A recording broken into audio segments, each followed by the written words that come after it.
welcome to this week's episode of Ljs Garage. And behind me is my new to me 2013 BMW 328i Xdrive. And if you checked in earlier this week, you know that I picked this up as my new daily, so the Corvette is still here.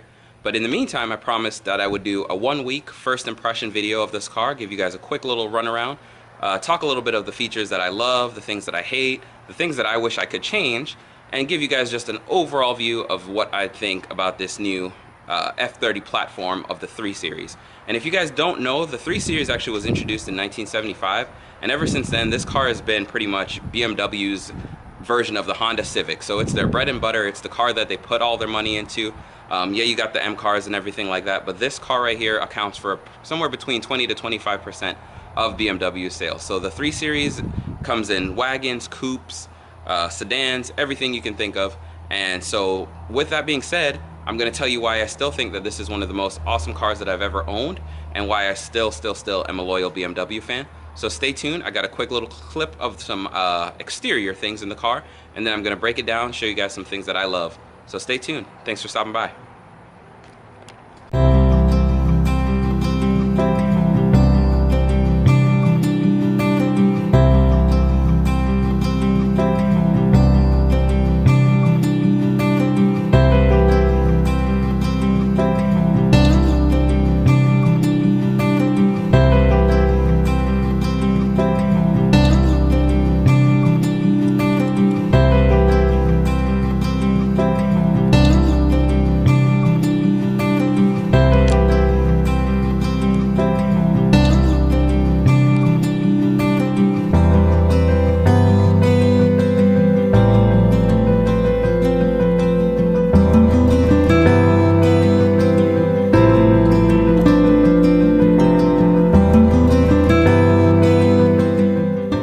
So starting with the outside, the first thing you'll notice are these 18-inch rims, wheels, whatever you want to call them.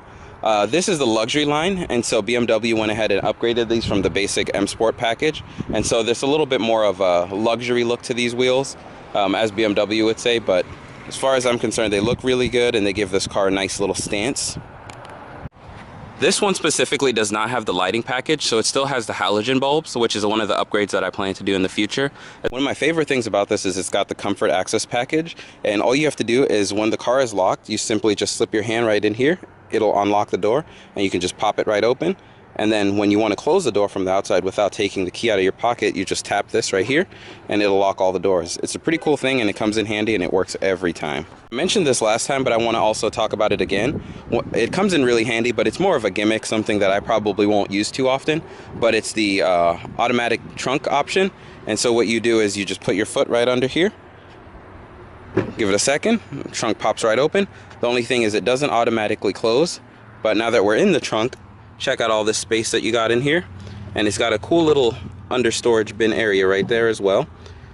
So pretty good trunk space, you know, nice and decent. You can see the peanut butter inside popping out from there. All right, so I'm in the back seat. As you can see, there's a good bit of room right here between my legs and the back of this seat. And if their driver was very, what's the word I'm looking for, caring and courteous, they could tilt the seat all the way back up, and there'd actually be a good bit of room. You could stretch your legs, spread out a little bit, you know, and if worse comes to worse, you just stick your leg up there, and now you've got a nice bit of leg room back here. But like I said, the 3 Series is the smallest of the lineup as far as sedans go, so it's usable space if you've got your friends here and there. But if you've got like a family of 3 or 4, something like that, then you might want to get a little bit of extra room and get something like a 5 or 7 Series. But if you're just looking for something that's going to tow your friends around here and there and short drives, short trips, then this is perfect size, and it's perfect for me. Like I said, this car is pretty awesome. The back seat's nice and comfortable, premium leather. It smells super good, smells fresh, smells like the first day that this car was made. It's got some cool things back here. You can adjust your climate control. It's got rear heated seats. That's a plus. If anyone's ever back here, most likely in this car for me, there won't be many people back here, but if they are, they're allowed to have nice warm butts. Anyways, moving forward, it's got this cool little pop-up thing right here, so you can get your little cup holders. And I'm going to show you guys really quick. I kind of like how these cup holders pop out. It's a pretty cool feature. So now that you've gone through the McDonald's drive-thru, all your friends have their drinks and everything, you're like, oh no, what am I supposed to do with these little bitty door slot things? So what you do is you come over here, you push this little button right there, and ta-da! Now you got this Magnum cup holder right there, and you could probably fit a big gulp in there if you guys are big gulp drinkers. I'm not, and I prefer my Sonic Dr. Pepper with a little bit of vanilla, and I'm pretty sure they can fit in there. So this is a pretty cool little feature. And then you just fold it up, throw this back up in here, and it's tucked away nice. And then behind the seats, you've got these little flight airline little magazine holders for reading materials for your guests, if you so choose. That's about it for those. You can kind of put some stuff in there, but not really going to be storing a whole lot. But comes in handy, I guess. And then again, check out this roof line. I'm about 5'9" and still plenty of room. So, you know, it's not the whole coupe styling that you get on a lot of new cars today. It's just enough to give you that sedan with a sleek look, but again, give you just a lot of practicality so you're able to actually use this car in an everyday setting. Onward, driver. I said onward, driver. Driver? As you guys saw in that little intro video, it's got folding mirrors. So these guys pop in, pop out. And it's pretty nice when you got a little tight parking spot, but I also do it just because it looks cool when the car's sitting there with the mirrors folded. So I talked about the shifter last time, and it's kind of something that I'm growing to use and learning to use and everything, and it works with the car.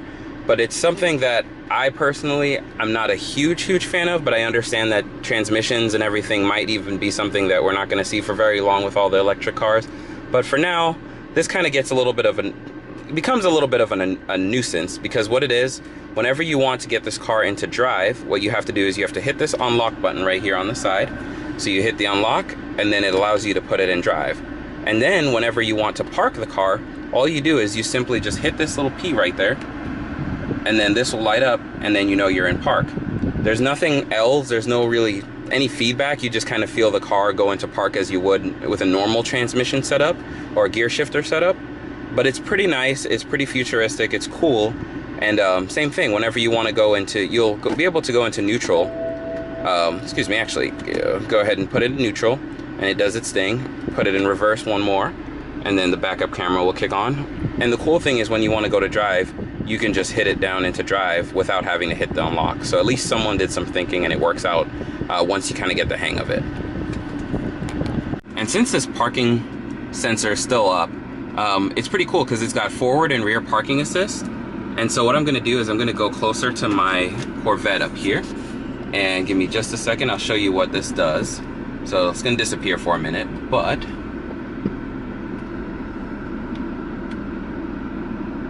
as you can see, it starts lighting up because I'm getting closer to the Vet, and then I also have the tripod set up right there.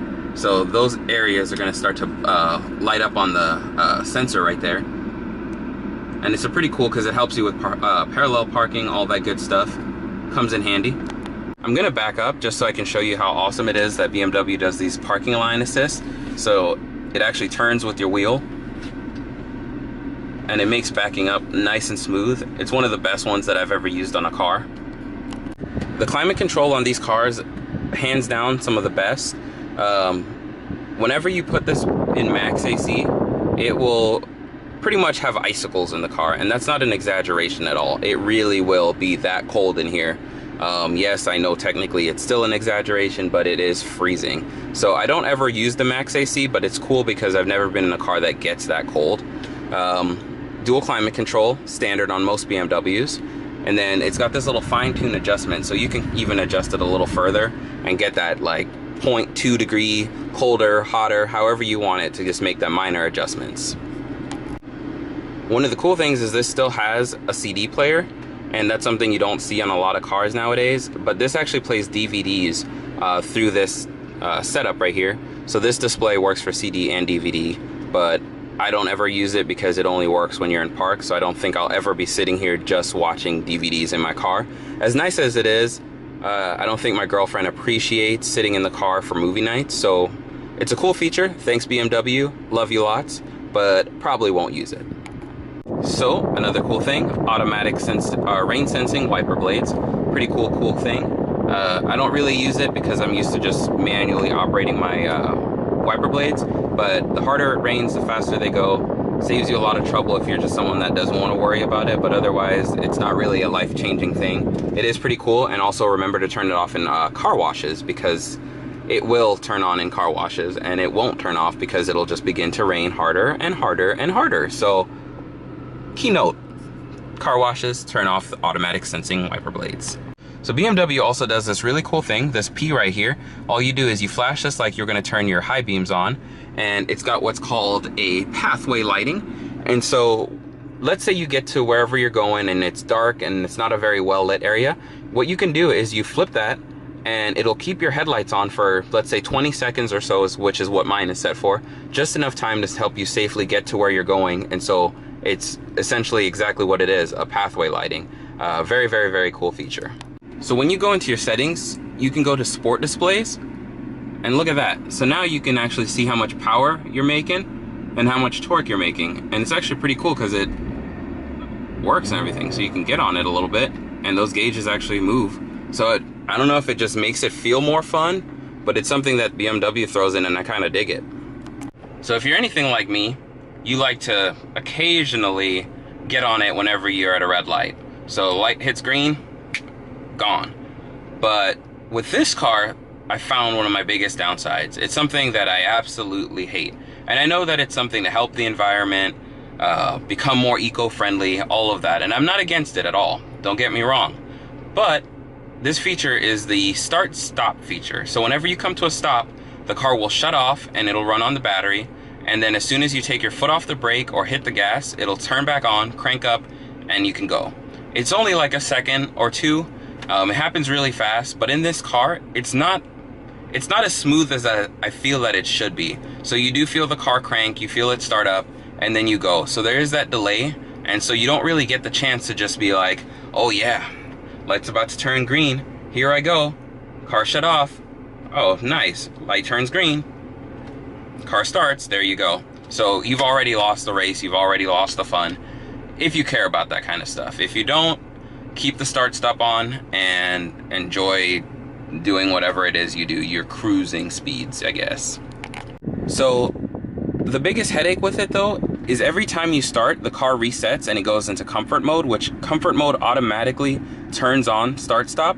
So you have to turn this off every single time unless you go to the dealership and get them to code it, or learn how to program and code these cars yourself, which is kind of a headache. It can be done. It's not too difficult, but it takes a little bit of skill and some sort of computer knowledge. So every time I get in, I hit this, the end. It has kind of become second nature, but it's something that I kind of have to do as a workaround to really enjoy the car the way I want to. All right, and then another cool feature that I really love, it's called basically a ventilation mode. And you pull up in the middle of winter and you've got to run into the gas station. So you run into the gas station, turn the car off, you hit the setting button for it, and you go in, and then basically the car will run the fans in the engine bay and actually circulate the air that's inside the cabin already and bring in some of the hot air from the engine and actually keep the car warm. Or let's say it's a cool day, it'll keep that fan going and actually take out some of the heat. So you can set it to run, I forgot what the exact lengths are. I don't use it as much right now because it's still the middle of summer, and today right now it's 90 degrees. But I know I used it on my other car, so whenever I'd come back in, it would temper the air, keep it a little bit warm, so that way it wouldn't be, 15 degrees inside your car. It would keep it at a nice 15, 20 degrees above, because it would bring the hot air from the engine into the car and circulate that, so you can have a nice warm car whenever you come back, or a nice cooler car whenever you leave it sitting in the sun. So something that I appreciate most certainly. So with this N20 motor, the one thing that I really don't like is how it idles. It idles really annoying. It's something that once you start driving, it goes away once the car's warmed up. But that ticking noise that you hear is just the valves. It's a fuel injection system and everything like that.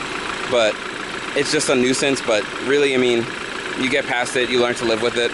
But it's not one of my favorite things, and I expect a little bit more from BMW. So week one in this car has been a success. I still love it. There's not a whole lot that's on my complaint list, and there's nothing that I found that I can't fix. So if you stay tuned, I'm actually going to work out a lot of these things that I said that I have problems with and make some things better to make it so that it's absolutely 100% my car. And that involves, just kidding, you're not going to find out now. Stay tuned and check out my other videos if you want to know what I've got in store for this car. But I gotta say, the 3 Series is still getting it true, and it's awesome because as I'm posting this video, BMW has just released the G20 3 Series, which is the new model, and that goes on sale next year. And again, I'm sure they're going to get it right. But small sedan, sporty, luxurious, this thing checks all the boxes. Now, if you do want to go up and get the 335i, you will not be disappointed as far as sporty goes. It's not an M3, but boy oh boy has that car brought me some joy in life. But this car right now is doing a great job in checking all the boxes that I currently need. And again, I'm averaging right now about 32 miles per gallon, which, hey, my wallet appreciates that because I've got a lot of projects planned, so every dollar counts, right? Stay tuned. Thank you guys for checking out this video, and I look forward to coming up with some more content, some more cars, working with some more of my friends, and showing off some cool cars out there and help you guys figure out what you want to put in your garage. So if you guys have anything that you'd like to see, leave a comment, like, subscribe, share, reach out to me if you guys want to do any videos or if you have any requests. But otherwise, thanks again for stopping by LJ's Garage. Enjoy your day.